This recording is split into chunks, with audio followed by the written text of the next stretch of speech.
大家好，鸟神。现在很多马来西亚人都很熟悉我，我去他咖啡店，安哥安迪讲，你像一个人，那个在那个揭发滨州政府火箭政府舞弊的那个人，我讲那就是我。然后我去到那个剪头发，人家也看了，也真是我，所以我想我应该够出名了，所以呢，我已经是形成了一个非常的压力呢，给那个贪官还是舞弊呢那些滨州的政府招官油的政府了。你们3次删除法律，现在你们还没有站出来解释为什么你们会删除法律，勾结发展商违反司法公正。还有很多人问我是何党何派你有些他火箭的枪手是说我是马华狗，我是那个民政狗还是什么什么狗。我要跟大家讲老百姓，我是被逼出来的，因为我揭发他们了，他们一直捉我，所以呢我只是一个党，我的党叫Parti Kopitiam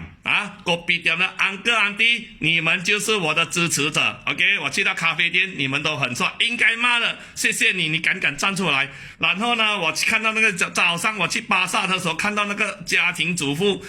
那些家庭主妇讲，我也把你的视频分享出去给我外国的女儿知道。OK， 也谢谢这些家庭主妇们。还有遇到年轻人，他们讲，安哥为什么你这么大胆，敢去挑战那个灵神呢？我讲，只要我们做对，我们手上有公文有证据的话，我们怕他这么？我们为什么要怕？我们才是他们的老板，我们选他们出来今天我做这个视频呢，我刚刚去的那个独棍山呢，回来就是说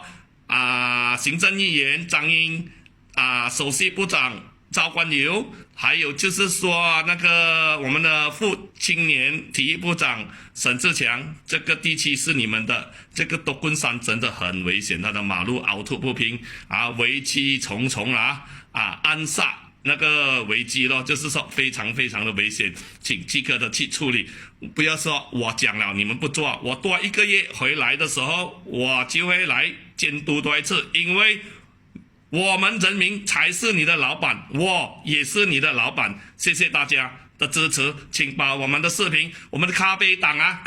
的党员分享出去。我是代表你们老百姓的，无党无派，我们是要的一个什么？要一个真正为人民的政府，而不是什么整天去想那边换新车安哥弟在咖啡店的，我要解释一下你知道他换那个官车180千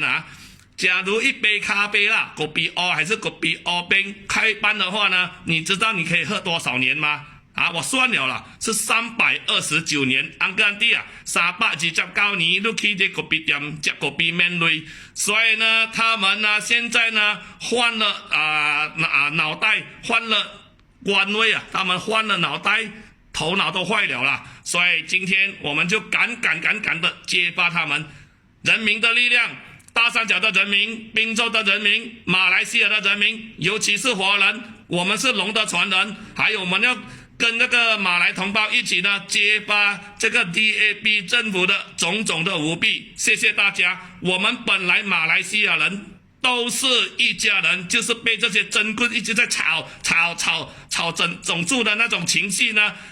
给我们在那边闹来闹去有一天伤害到是我们全部的人谢谢大家。